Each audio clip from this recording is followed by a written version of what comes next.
I'm Walter Isaacson, and I'm happy to welcome you to this session, a session that actually has three great friends of the Aspen Institute. Cory has been a Henry Crown Fellow of the Institute, and Antonio and Gavin have been now made honorary members of the family, for which thank you. It's good to see you.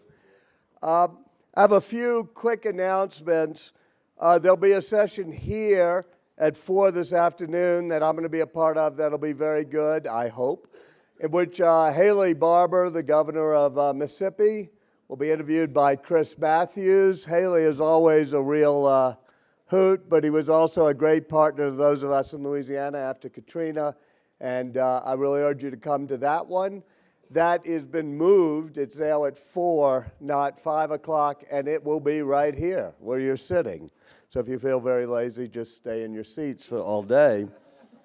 That'll end at about 4:50, and then we'll wander over to the Green Wall where Bill Clinton will be speaking at 5:15, which will be about 25 minutes after Haley Barbour ends. Tomorrow morning, Sunday morning, there's a new session with the rapper Nas, which will be 9 a.m. at the Koch building. And then the other thing I really want to point out that I'll be involved with is 10:30 tomorrow, Wynton Marsalis, who I think is extraordinary, is going to do something that's not a speech and it's not a concert, but it's both. It's sort of the ballad of the American experience. And he's bringing some of his musicians from jazz at Lincoln Center. And I've worked with him on it. I've seen him do versions of this. But it's a march through American history interwoven with the jazz music that explains it, or the march music that explains it. So that's 10:30 tomorrow in the Greenwald Pavilion, Wynton Marsalis. For this panel, our moderator is Peter Trick. Hello, Peter. Peter's with Booz Allen Hamilton in the Energy, Transportation, and Environment practice. I'm the same And he's one of the people that's doing the Reimagining America's Infrastructure. That's one of Booz Allen Hamilton's great projects.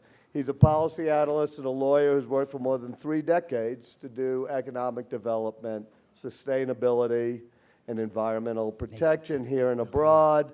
And he's had great involvement with America's cities, so he cannot be anybody better to do this panel. Thanks, Peter, for doing it. Thank you. Thank you very much. Good morning, everybody. It's a real honor to be here. I've had my mind stretched over the week and just had the most wonderful time. It's a particular honor to moderate such an esteemed panel with such political celebrities. I want to thank you all for being here. We don't want to be political. I know that, but it's undeniable. Wow. It is undeniable. I'm particularly gratified to see such a large audience, given that one of America's great athletes, Lance Armstrong, is at a neighboring venue right now. Please, none of you get up, having made that announcement. It surely is a credit to the extraordinary caliber of the folks that I have here with me today. Let me do a brief intro of each. I think you all know them, but these are pretty remarkable people. And then I'm going to set the stage. And then I've been warned that with 3 very articulate politicians, I probably can only be able to ask one question, and then we will be swept away. No. But so let me first start off by introducing Gavin Newsom. He's, as you know, the newly elected governor of California. Excuse me, Lieutenant Governor. I wasn't going to correct you. Right. Did you like that? I didn't mind it. Prior to that, he was the 2-term mayor of San Francisco, and if any of you were here earlier this week, Siemens announced San Francisco as the cleanest city in America, so congratulations. Greenest. For you. Greenest, yeah. He's had a range of political successes in fighting climate change, improving the San Francisco school system, bringing the America's Cup to San Francisco, and balancing the budget. Imagine that for 7 years. Gavin was recently selected as the most social mayor, according to Same Point, based on a social media profile of mayors. One of his most notable recent accomplishments is that he and his wife gave birth to your son. Congratulations, and thank you for being here.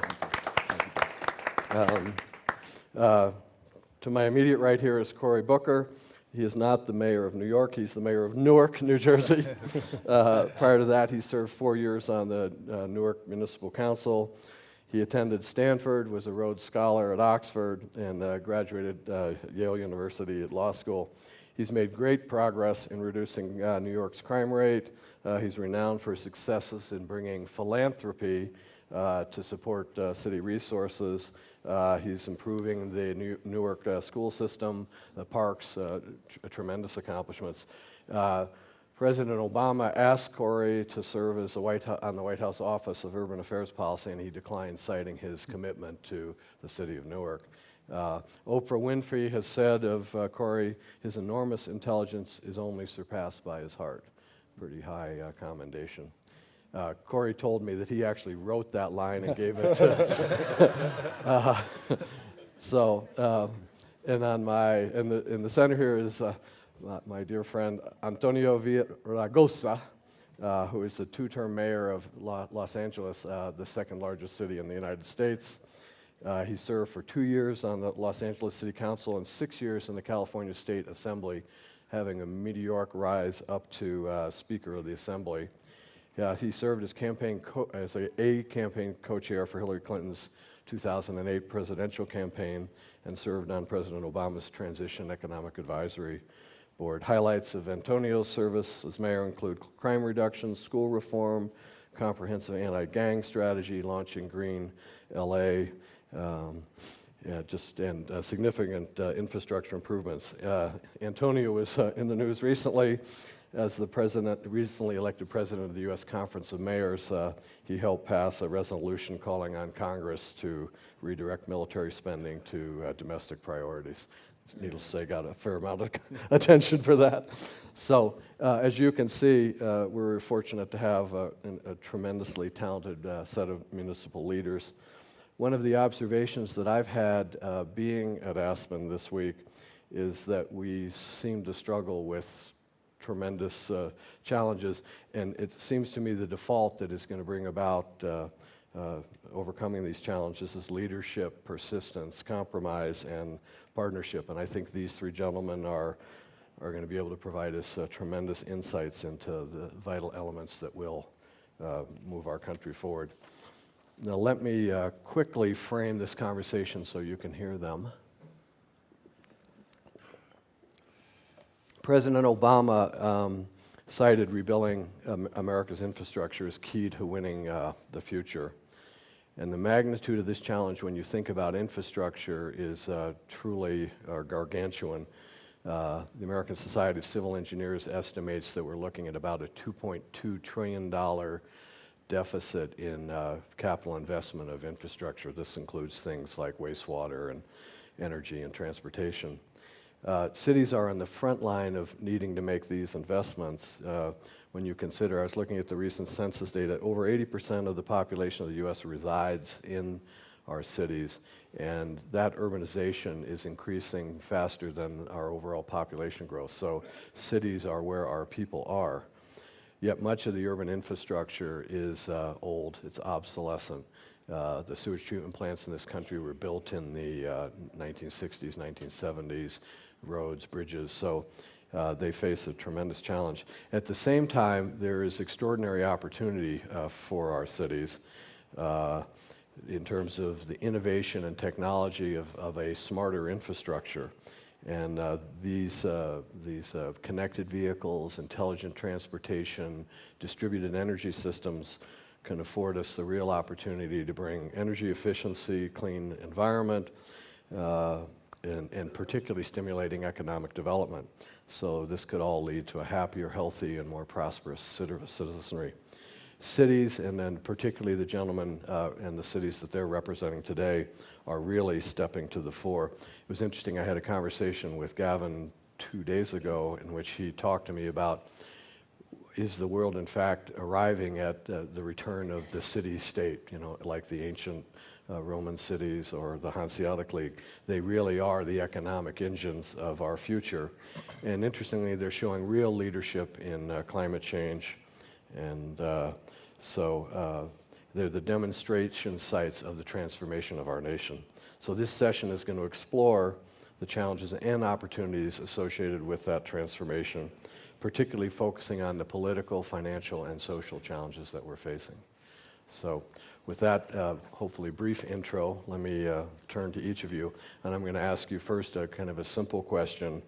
I talk with Gavin. You know, Gavin is now obviously Lieutenant Governor, but he's going to speak from the voice of his successful reign in San Francisco. What do you see as the greatest single challenge that each of you faced in preparing your city for the 21st century, and what opportunities excite you the most? Do you want to start, Gavin? Well, first of all, thank you. And we're all going on a hike with Lance afterwards, so eat your heart out, Lance, that everyone showed up. He was kind of bragging last night. There would be a small audience here. So we're very grateful for your presence. It's true, Peter. Now I represent technically 476 cities in the state of California. But I will speak from the perspective that I left just 5.5, almost 6 months ago, as mayor of a city that was probably best described as 47.5 square miles surrounded by reality. Think about that. But it's always been a city of dreamers and doers, of entrepreneurs, a city that has prided itself on being on the leading and cutting edge of new ideas, but it suffers from the same challenges that cities across not only America, but across the globe are challenged with. And clearly the biggest backdrop of our challenges is economic. And that is self-evident and predicate to this discussion in infrastructure and aging population, more needs, more desire, more expectation from government, but less resources to actually deliver on those promises. So fundamentally, that's the one thing I think that will transcend our conversation today in terms of the commonality.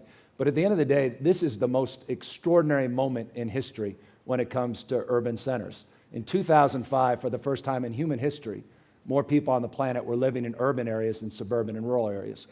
We reached that 50% threshold.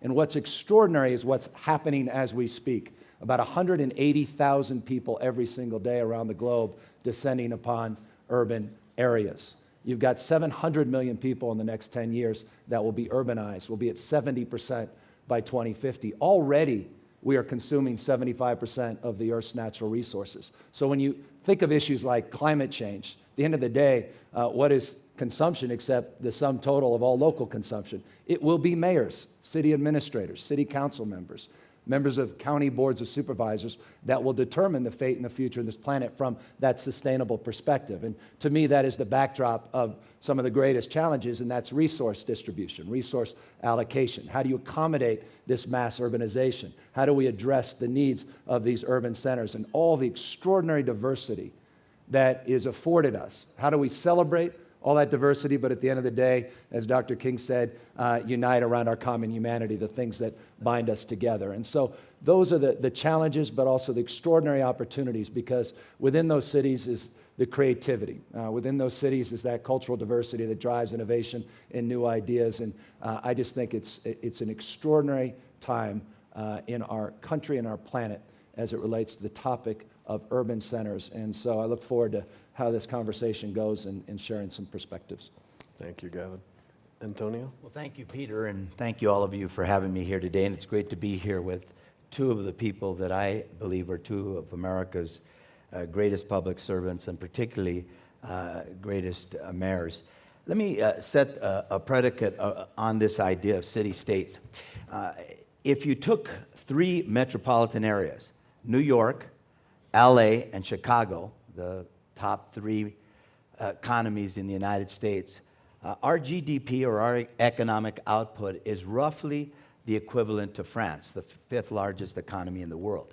If you took the 10 largest metropolitan economies, that's a $5 trillion economy approaching the $5.9 trillion economy of China. When you invest in cities, 84% of the people in this country live in cities. 90% of the economic output of the nation is in our metropolitan areas. And next year, 94% of the new jobs that are going to be created in those cities. So when we go to Washington and say to the Congress, stop dithering, you need to be making investments. That $2.2 trillion need is over a 5-year period of time for infrastructure. When you look at America's bridges today, when you look at America's highways, when you look at our public transportation system, it's falling apart. And that is the economic, the economic base, the predicate, if you will, to be able to move goods and people. So on this idea of city-states, Gavin hit it right on the head. This is the future of America, and it's actually the future of the world. When we've had opportunities to go to Copenhagen as an example, you saw at Copenhagen as all of the heads of state were hitting each other to see who could do the least on climate change. We were doing the same thing, except we were trying to outdo one another to say who's the greenest city, who's doing the most. And so where the energy is right now in America is in America's cities. And as far as challenges for America's cities, there is no greater challenge today for all of us than the challenge of putting people to work. We're all thinking every day, 24/7, how do we get people to work? And there's a great opportunity to do that when you look at infrastructure investment in America and transportation and improving our ports, our airports, our highways, our public transportation system. Very little investment on the part of the federal government right now because of all of the focus on deficits and debt. And that's a conversation that I'll want to talk to as I turn it over to my friend, Cory Booker. Thank you very much. It's difficult to be on a panel with these two gentlemen with so much hair. And we were talking earlier before we came that we could solve America's budget problems if we just taxed hair products. Well, you got one on your side. There you go. You're not alone. We are very aerodynamic. Yes, we move much more swiftly during the day, far less resistance. In all seriousness, the two gentlemen to your right are really extraordinary leaders. I, as mayor coming up and mayor-to-be, when I was looking at sort of heroes on the issues that were very important to me, it was these two mayors that came to the fore. Gavin, when I was looking, you named the issue, from social media, which was already mentioned, to issues like homelessness and housing. He was a model that we looked to, and an extraordinary leader that I'm grateful for. And Antonio is the same way. He is, I don't think it has been said yet, he's the mayor of all the mayors in America. He is the leader of our mayoral coalition and really the spokesperson for that. But I still look to him for models for success. In 2009, when Newark became the second best city in America for reducing gun violence, the #1 city in America was Los Angeles, and he continues to set the pace for the country with the innovations he's bringing to the fore. So it's an honor and a privilege to be with two friends, and I'm sure I'll be watching them from behind as Lance leads us up the mountain. Go on without me, I've got your back. Look, so to me, I think it's already been said. #1, I cannot tell you enough that the innovation in the United States of America is most coming from the local forum. And it is mayors in many ways who shun the partisanship that I think is killing our country and don't look left or right. They just have to every single day answer the urgent challenges and immediate challenges of our populations. And that's why I think so much good is happening, where you really are having people on the ground mixing with different sectors. The challenge for me in Newark is the same challenge in Los Angeles, same challenge in San Francisco, Detroit, Cincinnati. We face a number of challenges. But the great thing is, as was said by another leader speaking later on today, is everything wrong with America can be solved by everything right with America. Everything wrong with cities, in my opinion, can be solved by everything right with cities. And as I face a city that is in the #1 metropolitan region in the country, as I have a city that is the largest in its state, the #1 college town, and the 9th or 10th largest state in the nation, that has a long history of a solid infrastructure, though decaying in its city. I can go on and on about the advantages, but the reality is you juxtapose that with one of the highest poverty rates in the state of New Jersey, one of the lowest educational performance rates, health disparity outcomes that are savage and chilling, from epidemic asthma rates amongst our children to obesity rates amongst kids that are upwards of 50% for children, for minority children. And so when I look at infrastructure, and my team really thinks about this, We really don't think about how we can make our cities successful. What we're really looking at is how can we raise the quality of life to reflect our highest democratic ideals and aspirations. And I have seen cities that have gone through the worst of gentrification, that have further stratified their cities, that have further segregated their cities, and further driven people into the underclass. And so this will really be the test of Newark and other cities, because the pendulum for our city is moving back, because people are really understanding the logic of the cities, the fierce rationality of being there. For example, we just moved the North American headquarters of Panasonic to Newark, New Jersey. It's the first major new building to come, the first skyscraper we're going to build in our downtown since before I was, pretty much since before I was born. 1,000 jobs for our city. It's extraordinary.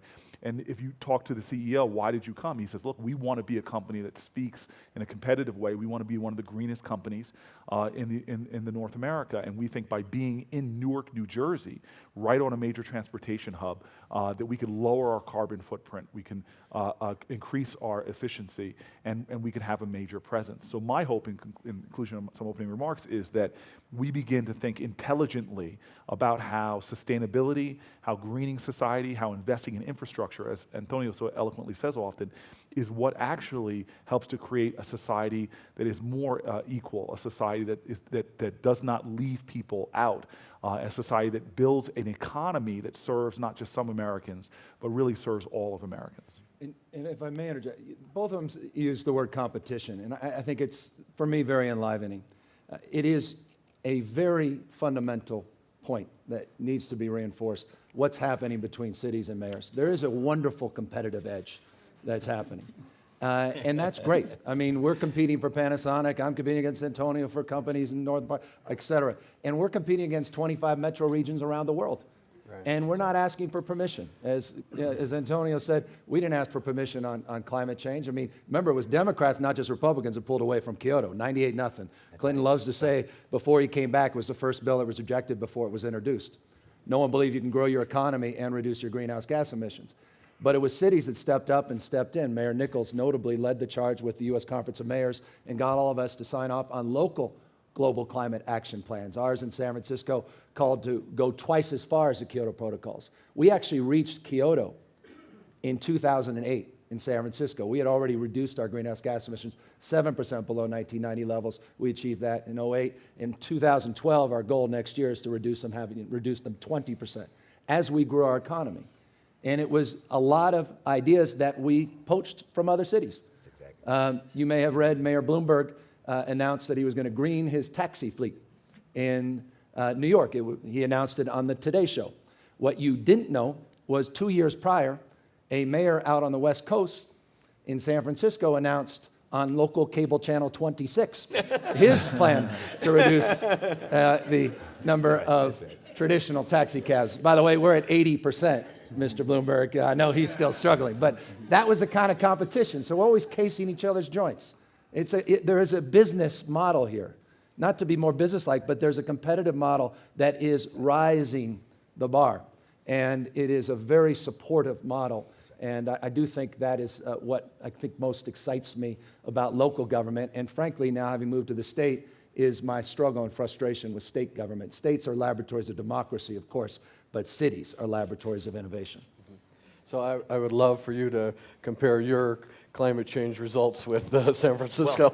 Well, I was whispering, Yeah, and Gavin is so right. I mean, we have this among the mayors, and not just the mayors of the United States, around the world. Yeah. You know, I talked to mayors from Mexico City to Paris to Shanghai, and I can tell you we're all trying to outdo one another. And that's important because, you know, we're number 7.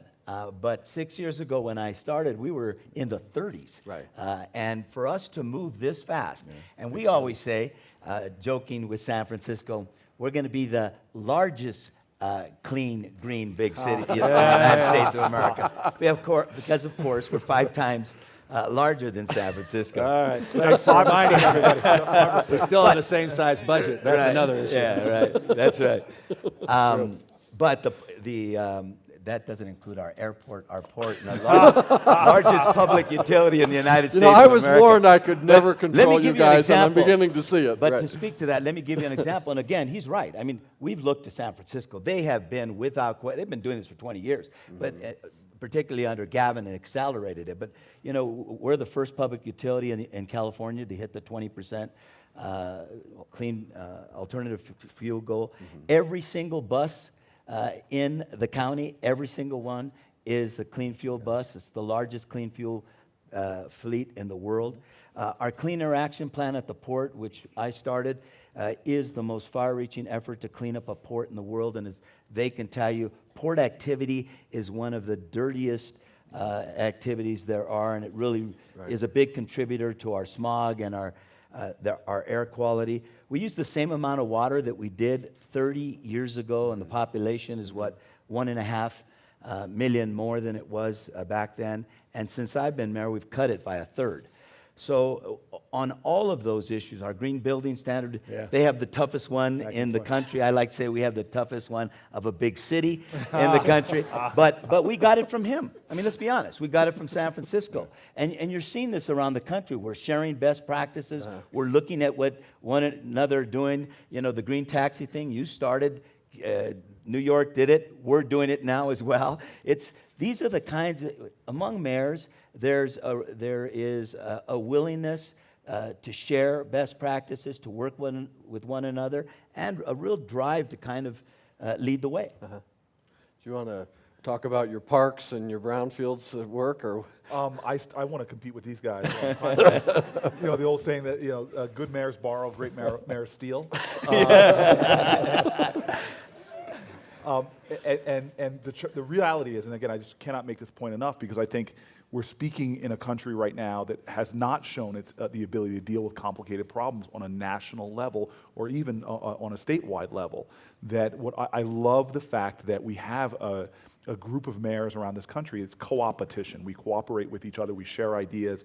Ideas cannot exist in a vacuum anymore. Every area that we've worked on in the city of Newark, I've gone out to other mayors first and to try to find the best practices and try to build on them in the city of Newark. And I pick Mayor Bloomberg's pocket all the time because he could afford it to find out what's happening. But again, I want to keep coming back to what's got to be the measure of how a city is doing. And you've got to measure how great your city is based upon your most vulnerable populations.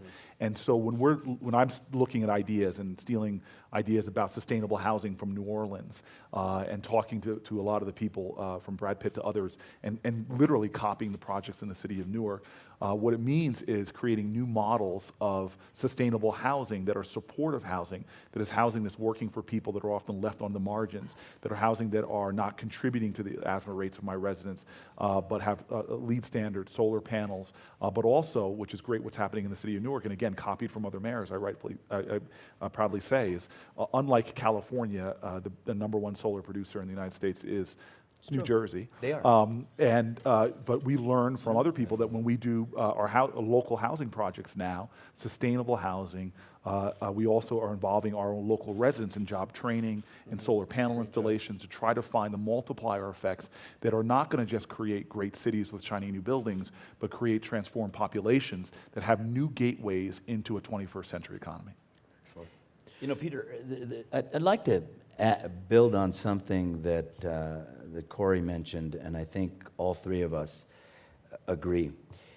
Part of the success of cities and city leaders, and part of why we are the innovation centers of the nation, is we're not nearly as partisan as the folks in the Beltway. Here's an example. I said that the number one challenge for cities right now is to put people back to work. This is at a time when all of us have faced our worst financial crisis since the 1930s. Out of a general fund, I have a much bigger budget, I said, with the Department of Water and Power and airport and port, and special funds, but just the general fund, civilian, not police. There were 14,900 employees. I had to cut 4,600 jobs out of that 14,000. 1.9 billion out of the general fund budget in the last 3 years. I've had to do it, and somebody mentioned over there, hey, Mayor, you're going to fill some more potholes this year? And I said, yes. Last year was tough. We cut so many people. And so we've had to make a lot of decisions like pension reform. I got our employees to go from 7% contribution to 11 for current employees. New employees will be going to 11 as well. Across the country, at a time when the federal government, the Democrats, won't touch the issue of entitlements, Social Security, and Medicare, which we know is broken and is a big driver for the deficits and the debt, we're all supporting pension reform. We're all making the tough decisions. And I think that's one of the big differences between cities and what you see is happening in the Beltway. They're so ideological, they're very partisan, they're unwilling to trade ideas, to adopt the ideas of the other side that might, actually have some worth. And we're a lot different from that. And let me reinforce that. I mean, it's the old adage, no one cares who's to blame. They want to know what the heck you're going to do. And no one cares as a mayor if you're fixing a pothole, if you were a Democrat or Republican. right. They want that stuff done. And so there is a pragmatism, a hard-headed pragmatism. And what's wonderful about being a mayor is good ideas, bad ideas, you get feedback immediately. It's real time. It's not an They knock on intellectual. your door. They knock on your door. But let me be provocative on the issue of money. We've all suffered, the challenges. I think I'll be provocative. In many respects, a wonderful thing. I've come to the conclusion money's not our problem. It's a lack of new ideas. When we did universal health care 4 years ago in San Francisco, and we're the only, I think, big city or whatever size city I am, that has universal health care, we did it. We didn't have any money, but we came up with a better idea. And we realized something that I've understood as a private sector guy, I've got about 1,000 employees in the state of California, is you got to have a better idea, and then you can find the resources. Money's out there. Money is out there. When we did our healthcare plan, the money was out there, and it was caught up in these grant programs in the feds. But we didn't even know, because we weren't asking the right questions. We didn't have a framework of a plan to seek those dollars. We're an extraordinarily wealthy state, extraordinarily wealthy country. Trillions of dollars sitting on the sidelines with hedge funds and sitting in the banks. You all know that. I mean, this stuff we've been talking about all week here in Aspen. So it's really about ideas. Best politics is a better idea. And if we can compete on ideas, and that's what you're hearing in terms of the competitive frame, we can solve a lot of problems as long as we have the entrepreneurial tools to take risks. And that's, again, the final point I want to make. What I love about mayors, Peter, is we're not risk adverse. Right. Well, politicians are in broad strokes, and that's why you don't see the kind of innovation at the state and federal level that you do at the local level. Let me pull that money thread back. So the infrastructure challenge that we have is hugely costly. Mayors have been doing innovative things. Your use of philanthropy. Do you want to talk about that a little bit? No. Got a little bit of attention on that, did you? No, look, I just want to pick up on a point and try to somehow steer it back to answering your question, which may not be successful. Look, we are in a state in our country where, the first rule of holes is when you're in one, stop digging. But we haven't learned that yet. And when it comes to entitlements, what we see on the ground in our cities, when we're struggling, my entire police budget, 99.5% of my police budget is spent on personnel costs.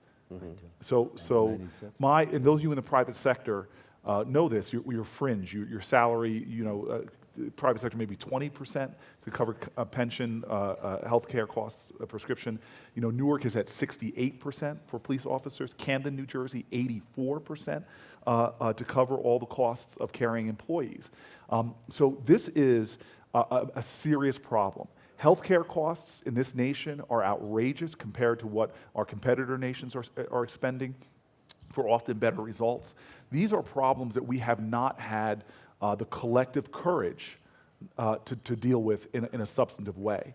And then our politics further perverses that. And what we see on the local level is people through protecting political patronage, protecting investments in corn, crop subsidies, investments in military spending that even the generals themselves say they don't need. But meanwhile, what we know will build strong economies, what will create jobs today, what will help to create engines of economic opportunity, that we're not investing wisely in our cities, in the areas that have created the great wealth and abundance that America has made. And this is what is frustrating, anguishing to me, to see that we know the solutions. And this is, as mayor, and I say this to my team all the time, is we don't need to be the smartest city on the block.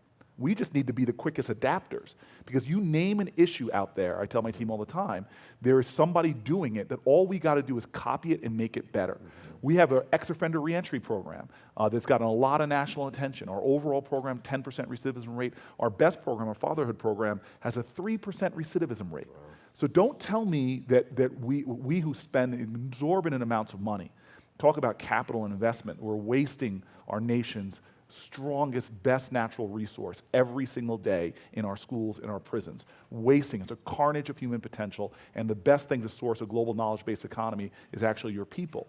So I know there's ways to solve these problems. We don't, it's not a problem that we don't know how to deal with this stuff. It's that do we have the collective will, courage, political will to actually own up and solve these problems. And so when you have a democracy that it fundamentally is not serving the interests, the common interests of its community, of its people, then we have a crisis of monumental proportions in our nation. So we've tried to, in Newark, and this is going to be the artful twist to try to actually answer your question. So watch this jujitsu move, please. You know, we've in Newark said that if we as government just try to solve our problems and try to rely on our state legislature and just try to rely on the federal government to solve our problems and wait for the next big block grant or somehow for Congress, we're never going to solve our problems. And we've always said that we've got to find a way to partner with other sectors to do the things that other people aren't doing to get the results that other people aren't getting. And this is what I said, and a phenomenal group of people in San Francisco that I've had a chance to get to know and get to work with, or in the Bay Area rather. And I was just at a conference at Stanford and that did in partnership with Goldman Sachs, and we were talking about the education problem. And I was asked to speak, and it was one of those speeches where I just found myself getting very angry because I was sitting in a room of amazing human beings like this.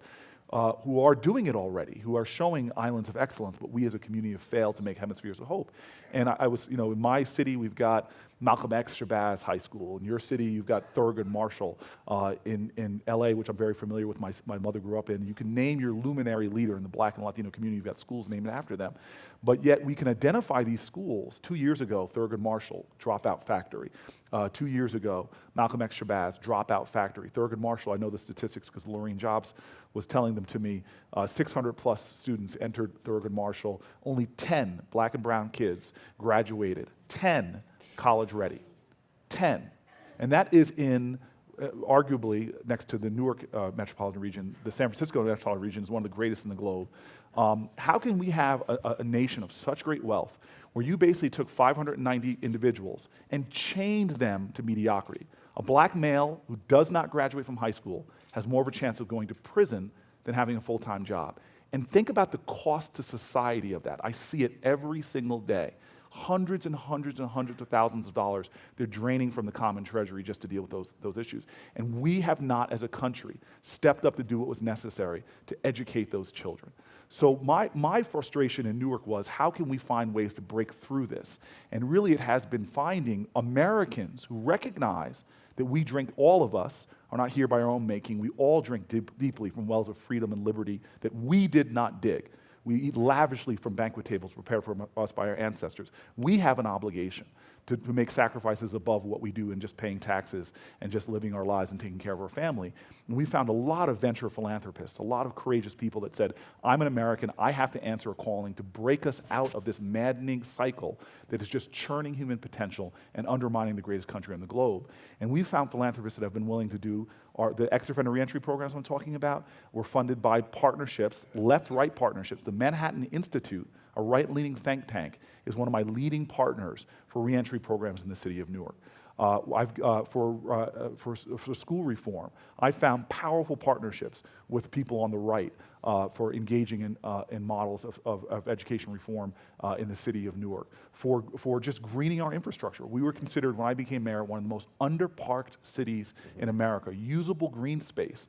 We took pictures of what people called city parks. The staffer I set out to do it came back with tears in her eyes, saying, I cannot believe visiting neighborhoods that kids have no place to play. And we said, we're going to to bring together a powerful coalition, the Trust for Public Land, private philanthropists, neighborhood community groups, and transform the topography of Newark. And we now have had the largest parks expansion, not because of government action, but because of the courage of the average American citizen to say, I'm going to show that we can create global change right here in my neighborhood by partnering with government leaders, partnering with nonprofits, partnering with clergy and others to make transformative change. But Cory,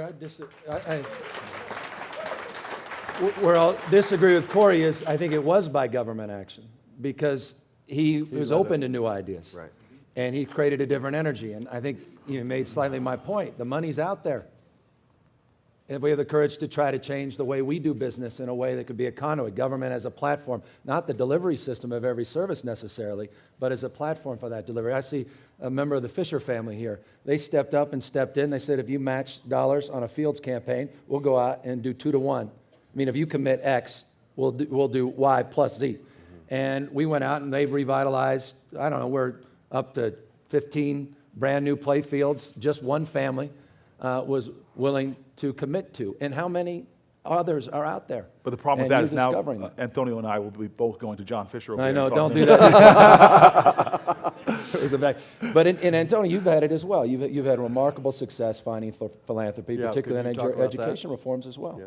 Well, and I didn't want to, tomorrow we're going to talk about education, but I think it's the most important economic issue of our time, the most important democracy issue of our time, and because of the achievement gap that Cory talked about, it's also the most important civil rights issue of our time. And I tell people that we don't have the National Guard blocking the schoolhouse door any longer, but the lack of success in urban schools is as insidious as it was before Brown versus Education. And we're going to talk about that, and that's tomorrow. But that is critical to getting people back to work. When you look at our unemployment rate right now, the biggest part of that unemployment rate are undereducated workers. It's not the college graduates or folks who have an advanced degree or even folks who have some college.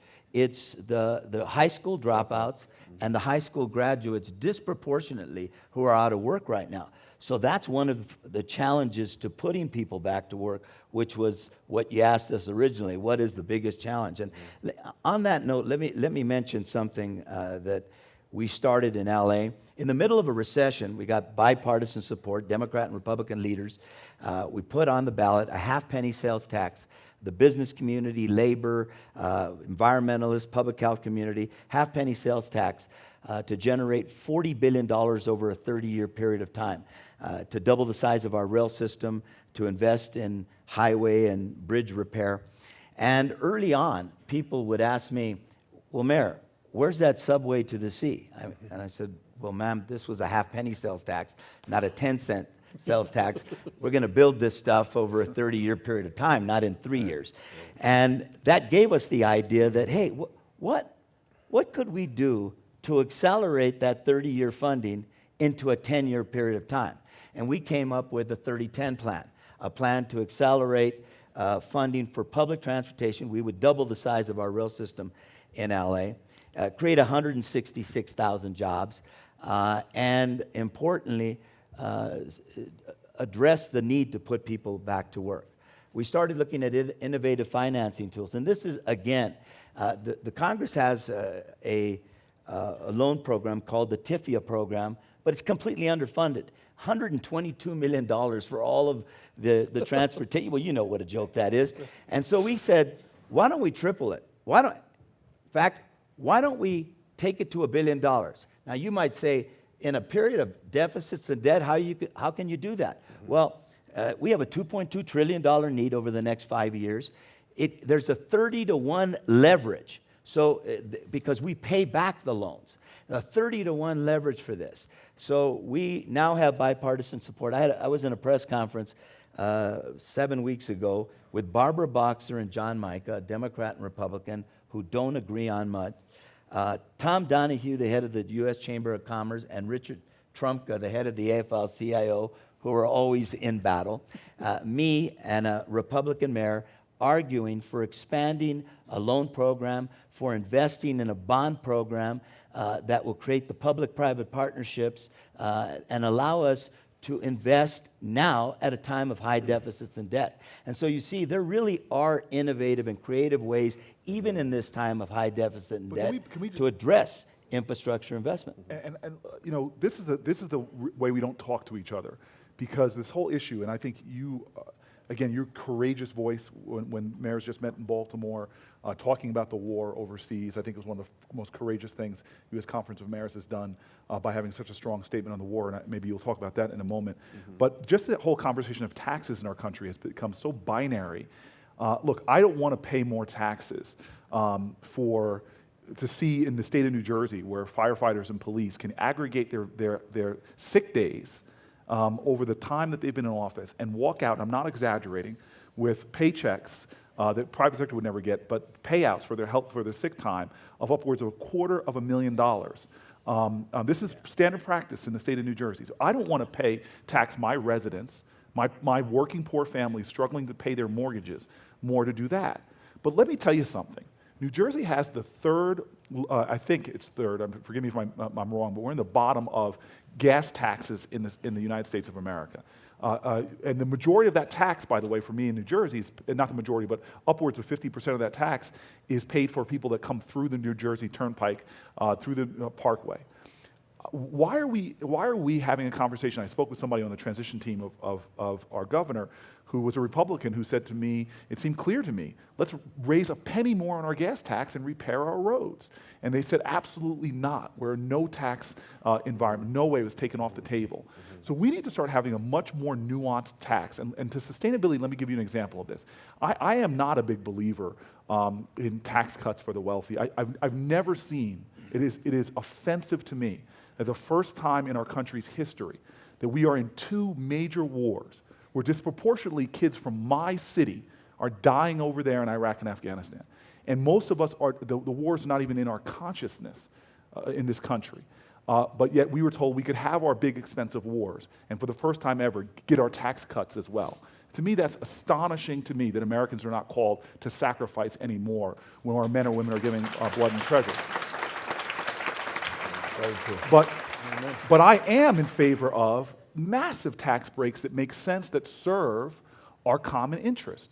So we did, and our Republican governor, and this is where my governor and I, where we agree, we go full bore, worked with us to pass a urban transit hub tax credit that said it's sustainable development for us to encourage businesses to build and locate around large urban transit hubs. So let's give corporate tax breaks because it's ultimately going to create business. Panasonic and a number of other companies have taken advantage of this tax break to locate their businesses, not in sprawl, urban sprawl like we have, suburban sprawl in the state of New Jersey, but move it back to our transit hubs. That's smart tax breaks. So we need to start having a far more nuanced conversation about making investments in those things that are going to build our economy, because we all are, more than we want to admit, rational economic actors. But we also need to start understanding that we can't have it all. We have an entitlement a generation of Americans that has not been called to sacrifice for our common good. It is ridiculous for us to be paying taxes to pay for things that are offensive to me, and I can give you a lot from New Jersey. But we must be a nation that's willing to make investments that will pay dividends in the future and build the kind of country to make us all proud. Of course. Yeah.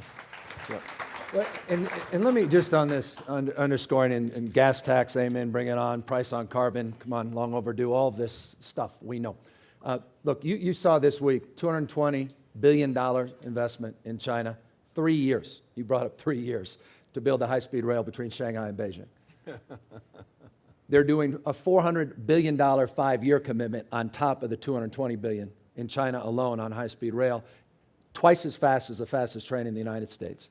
5 hours between Beijing and Shanghai, $85.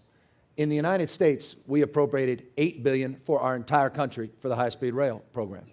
In California, we've got a plan. It's $43 billion advertised, 60 plus in reality, probably 70 plus when it's done. And we've got $3 billion from the feds over the last 4 or 5 years. This is just, doesn't add up. Right. This is not going to work, and you're not going to compete. And this is serious. This is real. So everything Peter's talking about, it's everything Antonio's talking about, fast track. We have got to wake up to this reality. And so, you know, what you're hearing is, you know, No one likes high. Look, we have some of the highest taxes, corporate taxes, capital gains taxes, and income taxes and sales taxes in the nation, California. We have relatively low property taxes, Prop 13. That's the only competitive advantage we have from a tax perspective. It's not aiding our recovery, candidly. We're losing a lot of companies. That being said, there's other things we don't tack on the consumption side and the service side. We're a service economy. It makes no sense. We've got to substantively start having these debates, and we need to transition from the obvious, which is everyone pointing finger and having these conferences every year where we're all saying the same thing for decade after decade, to someone actually doing, and someone having the risk to put their political career on the line, back to the point of risk. Politicians are risk adverse. We did gay marriage 7.5 damn years ago, and I'm grateful Andrew Cuomo took the steps. But I didn't do that as an applause line. I'm grateful. But that was 7.5 years ago. I mean, and you know, it's less risky now. I get it. And your president will finally get around to it, I guess. I hope. I mean, he can argue. I'm glad I'm not him. I can't argue separate is equal. I never want to make that argument. We brought up Brown versus Board of Education. But we have got to be willing to put our political careers on the line. Guys like me, Antonio and Cory, we do come and go. You'll have a new panel here in a few years. Termed out. I was just termed out. He's about to be termed out. 2 years from now. 2 years ago. We come and go. And, you know, and we got to remind ourselves of that. You know, I always said I was the future ex-mayor of San Francisco. I'm the ex-mayor of San Francisco. I'm the future ex-lieutenant governor. But we've got to move on, and we've got to sort of disenthrall ourselves with who we are, or who we think we are, and start getting back in the business of being a conduit to the greater aspirations and ideals of the folks that entrusted us with these positions. And that, again, I think is our great challenge. Yeah. Speaking of political courage. On that point, every president since Eisenhower has supported raising the gas tax when it's appropriate. Right. Every president. Now you have Democrats and Republicans. And by the way, Tom Donahue, U.S. Chamber of Commerce, organization not known for supporting tax increases, supports increasing the gas tax. Why? We've got to invest in our roads and our infrastructure. That used to be a bipartisan idea, transportation. It no longer is. I mean, that's the problem here. But I want to get back to this issue that I think Cory so eloquently spoke to, this issue of sacrifice. I tell people, no matter what you think about these two wars, the one thing for sure, we haven't paid for them. We haven't shouldered the responsibility of going to war. And you mentioned this resolution on the part of the Conference of Mayors. And I led it, and I'll tell you, there were Democrats and Republicans that didn't want to touch it. They said, look, we haven't addressed the issue of the war since 1971 when we came out in opposition to Vietnam. Why would we do that? That's not in our job description. We're not U.S. senators, and we're not in the Congress. And I said to them, let me share something with you. When you look at the debate going on in America today, first of all, I said, it's not a war resolution, it's a jobs resolution, and let me explain why. You look at the debate going on, Democrats won't touch Medicare and Social Security, even though Simpson-Bowles has essentially laid out a template. Maybe you don't agree with everything in it, but essentially a template for how we address the rising cost of and unsustainability of entitlements. Republicans, on the other hand, don't want to cut defense spending, and they don't want to raise revenues, even closing tax loopholes. So I've told the mayors, what's left? Nothing. There's no money left to do anything, to put people back to work, our number one priority, and it should be theirs. There's no money to invest in infrastructure and education. Where are those cuts going to be? They're going to be in Medicaid. They're going to be in public health. Right. They're going to be in anti-gang programs. They're going to be in everything near and dear to the quality of life of our cities. And I'm very proud. This resolution was voted on almost unanimously. There were 3 mayors that voted against it. It was Republican and Democrat. We all said, hey, this course that we're taking, where we're teetering on default, is absolutely the wrong course to take. There's a middle ground. We've got to address entitlements. We've got to cut defense spending, and we've got to invest in America again. So that was a great... So you'll see me tomorrow on Face the Nation, and we're going to start putting the interests of cities, which are the engine of America's economy, back in this debate, because all you hear from is, you know, either the Republicans or Democrats, neither of whom are talking to one another, just screaming at one another, and neither of whom are coming up with the middle ground positions that we can take now to put us on a healthy, sustainable course. Thank you very much. Now let's turn it over to the audience. Do we have any questions? Right here on the striped shirt. So this morning's Wall Street Journal, under the fold here, plans for city pit Detroit versus donor, and this is the Kresge Foundation put $100 million into Detroit, and now there's a lot of friction. Can you talk a little bit about the positive things that have happened? Could you just explain to me what the friction is? Just I haven't rustled the paper Okay. during your, so I don't actually know the full answer. It's on A10 if somebody's got it and wants to take a quick look. But clearly, what it looks like, just reading the beginning of it, is Kresge's put some money in without really working effectively with the Detroit mayor and city council. I'm wondering if you could just give us a couple of good examples of public-private. Well, Cory talked about his own examples. We took over, and I don't want to talk a lot about education because tomorrow we're going to be focusing on education reform, but we put together, even though I don't have mayoral control and I wanted it and I believe in it, I think mayors need to drive the education reform movement. I have taken over, one, I've elected a school board that's not bought and sold by one public interest or one special interest, and two, and are supporting reform, and two, I've taken over 21 schools, about 20 schools, about 21,000 kids, the lowest performing schools in LA. I was able to raise about $60 million from philanthropy to support our efforts to set high standards for our kids.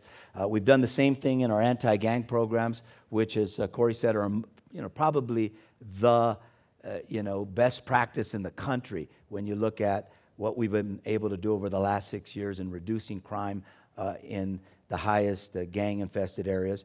And we've done that with philanthropy as well. Look, in a time of limited resources, it's critical that, as I think Gavin said so well, that you're engaging in public-private partnerships.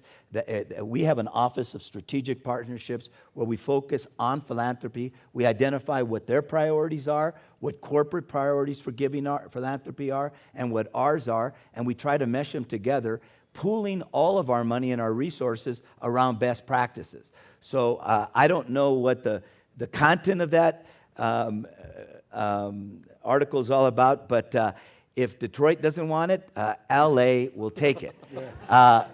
Trust me. I think Cory can speak. Now, there may be reasons for not wanting it. I have a lot of respect for Mayor Bing, by the way, and I'm not, so I want to be clear about that. But, we know how important it is to have those philanthropic,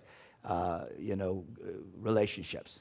So I just want to understand that there is an understandable amount of deep suspicion within minority communities that have for decades and decades seen the worst aspects of this nation, have seen exploitation up close and personal, when you leave, I talk to people in my community all the time. I go to the Short Hills Mall and I get followed around, so there is real racial tensions that are in communities, and forgive communities, but often when people show up and say, I'm riding on a white horse with $100 million and I'm here to save you, the reaction is not always going to be people standing up and applauding and saying, please come in. So just that's just an important, understandable sentiment to understand. And so we've come into friction as well. I got a lot of pushback for the $100 million I raised from Mark Zuckerberg to be matched by other folks. And a lot of it was hitting a lot of just ingrained suspicions, dealing with a lot of demagoguery, which a lot of elites within urban communities will use to support their political position perspective. And so what we just made is a very patent commitment to complete transparency and to make sure that we weren't making decisions in a vacuum, that we were going to be inclusive. We spent a lot of money actually holding dozens and dozens and dozens of community forums just to discuss and give people a sense of full investment in the ideas that we would be using with those resources. So I don't know what the Kresge Foundation has done, but I think Gavin has said it, that creating partnerships with local leaders is critical, and then creating an environment that is completely transparent. And these days and age, and my team, we're about to go even further out on Quora, on Foursquare, on Twitter, Facebook, to make sure that there are mechanisms by which everybody can not only feel that they can see what's going on, but as my Facebook posts, if you read them, that they can also be a part of a larger community conversation. And the thing I found at the end of the day is that I don't care if you're somebody who's affluent white family from the suburbs of Detroit, whether you're an inner city African-American family from within Detroit, remarkably, when the conversations start going, everybody wants the same thing. And they realize at the end of the day, we may create these invisible lines that separate cities from suburbs, but ultimately that we are caught inescapably in this with the same destiny and interdependency. And let me just very, very briefly, because I know there's a lot of questions. It's not just about public-private partnerships, it's about public-public partnerships. We do a very inadequate job of leveraging city, county, state, and federal resources. And collaboration is the key. The issue, though, on the public-private, as Cory said, is absolute transparency. And to the question, just briefly, one of the things I'm very excited about, and I just have to share it, we just did something, I'm not sure it's happening many places or anywhere. Every child that entered kindergarten this year just received a college savings account. We actually set up a separate account, and this was driven by philanthropy. We put up a modest amount of money, barely anything, and we have now received 3-to-1 matches from the private sector to create these college savings accounts. And this, by the way, half African Americans, half of Latinos in our state don't have access to a checking or a bank. They go to check cashing locations or payday lenders. There's more of them than McDonald's and Starbucks combined in this country. Just think about that and think about the impact of that in terms of forcing people into this cycle of poverty. And here we are, these kids, parents that don't even have bank accounts, have their own online account with their name attached to it, with now an expectation, to Peter's point, once a mind is stretched, it never goes back to its original form, an expectation that they can use their money when they go to college, not if they have that opportunity. So the woman in the purple. Done. They came out of the conference of mayors. Oh, yeah, no, that's right. That's right. I forgot, that's right. And it was a bipartisan idea. Yeah. And you get that if you always do what you've always done, you'll always get what you've always gotten. Absolutely. And I wanted to ask you, can you bring back the old vocational schools? Because many of these kids who went through this, 8th grade 3 times are going to drop out and can't even get into the Army anymore. So we know that in the old days, vocational schools gave them a trade and kept them off the street. The other thing is there a way to have like a VISTA program or a GI program for kids where, if they volunteer, they can go to school or help pay for school?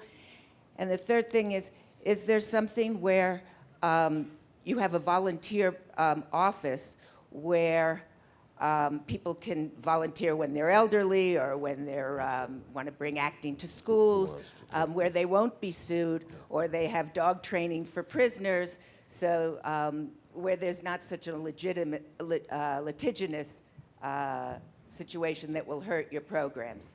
Let me speak to that for a second. First of all, in LA today, we didn't before, we had a lot of tracking of kids. And in fact, in my own experience as a kid, I was tracked. I was in Catholic school and college prep when I got kicked out of Catholic school. I went to public school and they put me in a basic reading class and classes, shop classes that weren't really what my mother and I were looking for. So in LA, we have a thing called an A through G college-ready curriculum. We believe that every kid needs to have a curriculum that is rigorous and that prepares them for college. Now, at the same time, we're also focusing on getting kids, not everybody's going to college. We're also focusing on developing the skills to be workforce ready. And that's, I think, what you're speaking to. That's important too. But one of the things we tell people as an example, and we always get, can you give me a job? I mean, that's the one thing when you're a mayor, someone will walk up to you and say, hey, can you get me a job? And so when you try to help one of these kids Right. with a job, and you get a call back from the apprentice unit of the union that you sent them to, or because they're the ones that do all the apprenticeship programs, they'll come back and say, well, you know, they never took algebra, they never took geometry, they can't be a carpenter. In the old days, you could be a carpenter, an electrician, all of those. You can't do that now without that kind of training. So yes, we do have to prepare kids to be workforce ready, and we are now in LA, and I know around the country, focusing a lot more on the kids that aren't going to college, but we're also trying to give them a rigorous education, because almost every job requires a basic level of education that comes with a college-ready, rigorous curriculum. I just want to add, because this is the crowd that I think really needs to feel the sense of bold optimism. There are tremendous innovations going on in America outside of government to fit the populations you're talking about, fueled by folks. And I'll give you a couple examples. Youth Build is a program, one of Clinton's People of Hope. They actually take kids who are at risk or who have dropped out. We're expanding them rapidly in Newark, gives them construction training. They're literally building a homeless shelter in Newark right now, and the kids are learning skills, trades, getting their high school GED going on. Year Up, some of you have heard of, where kids who are at risk of dropping out get intensive computer technical training and get a chance to connect to high-paying jobs as well. Again, funded by philanthropy. It's where venture philanthropists, like many in this room, connect with social entrepreneurs and create a strong partnership, and then government leaders like myself dote on them and say, please help us do this. So all of these things and programs are amazing. And you know, there's we mentioned John Fisher, but really this amazing man that is his father, who's, in my opinion, one of the great Americans. He didn't think of this idea called KIPP Schools. He found one small pilot program going on someplace and said, you know what, I just want to help you build that to scale. I'm a business person. I built Gap in America. I want to help you do what's necessary, so not 150 kids in Texas and Brooklyn are getting this program, but we're going to try to see if we can expand it nationwide. Wes Moore is in the back, and I point him out not only because he's the only other bald black man in the room, and I want people to make sure that we're not the same person. But he's far better looking than I am and far smarter than I am. I got a Rhodes Scholarship because I was a jock. He got a Rhodes Scholarship because he's a genius. But he wrote a great book called The Other Wes Moore. And I was watching the video, the Aspen Institute speech he gave this morning to get myself motivated, because it's a powerful speech, and where he just basically lays out the difference between a Rhodes Scholar and a guy that goes to prison is so small in terms of what it would take to turn a life around. That's what KIPP schools are doing every single day.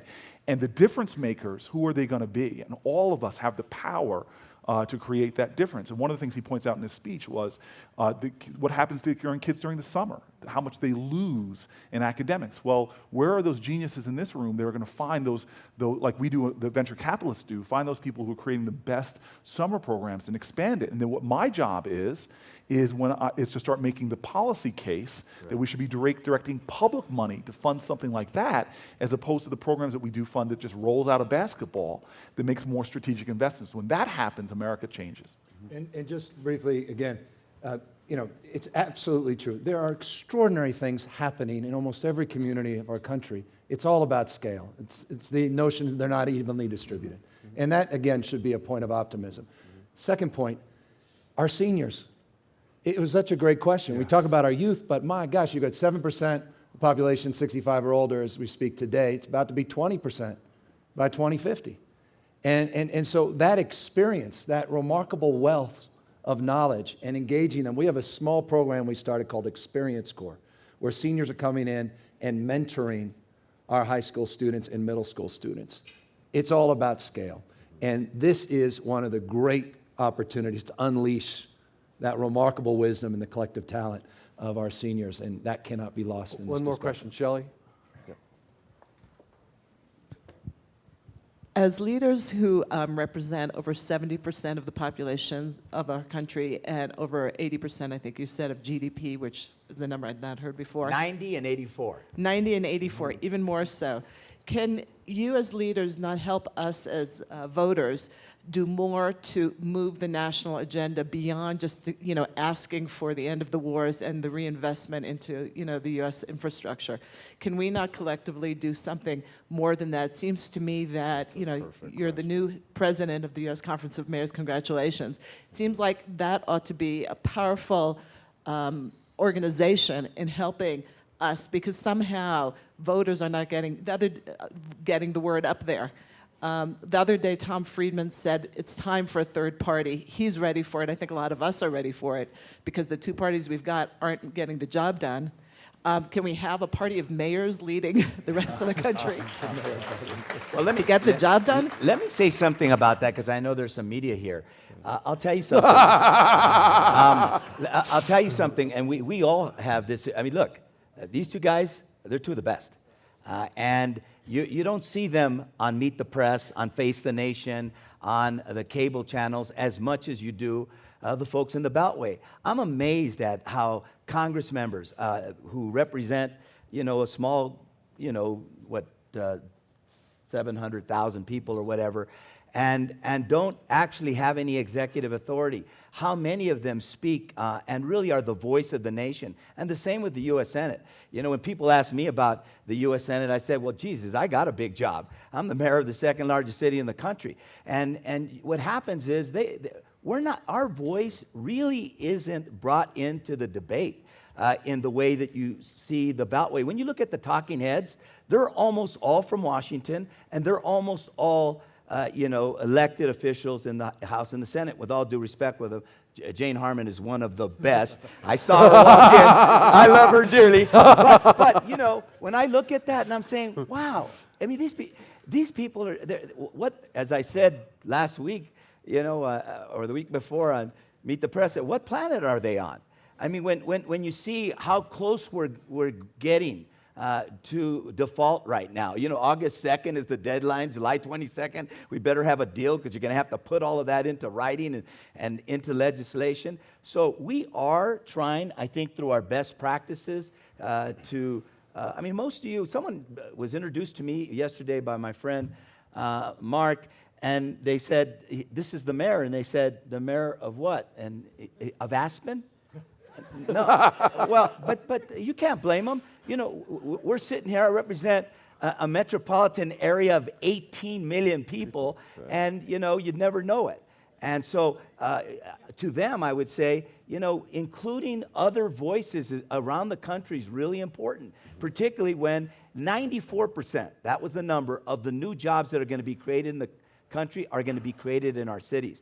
Michael Porter said 2 days ago when we were at the Clinton Global Initiative, he says, you don't invest in America, you invest in America's cities and regions. I mean, that's how you do it. So in our ports, in our airports. So your point is a good one. We want to be heard, but oftentimes, people don't really call on us on a national level. Your taxi, green taxi, you did it 6 years ago, but like you said, you did it on cable TV. Nobody was listening until when you, Well, $16 billion, they're going to listen a little better. I know you're trying to end, but I just want to say one. Give another bald man a chance. Yes. Give me special treatment here. I will. Look, at the end of the day, honestly, I'm here with two leaders who have helped me and helped, because of their leadership and their example, they've changed Newark more than they probably know. But we are not the solution to this problem. And it's going to be great, and I pray that all three of our careers continue in public life and public service, but we will not be the solution. No great revolutions in America have ever happened from the top. And so I've come out to Aspen many years. It's like I always say, I'm going unto the mountaintop. But when King went to the mountaintop, he did what we're doing. He visualized, he saw the promised land. But he then descended from the mountain and rolled up his sleeves and got to work. As Frederick Douglass once said, I prayed for years for my freedom, and I was still a slave. It wasn't until I started praying with my hands and my feet that I found my freedom. We must work like we've never worked before to create the democracy. If we want a third party, Those third parties are going to start because they have they're calling the first caucus in Los Angeles for next month. Everybody come. They're calling the first caucus in New York City to talk about what we stand for, what we believe in. They're picking issues that they care about. This is really what our country needs. As Stokely Carmichael said, we are the leaders that we've been looking for. And I hope that when we leave this mountaintop, we can get back to work to change America in a positive way. That's a wonderful way to end. Thank you all.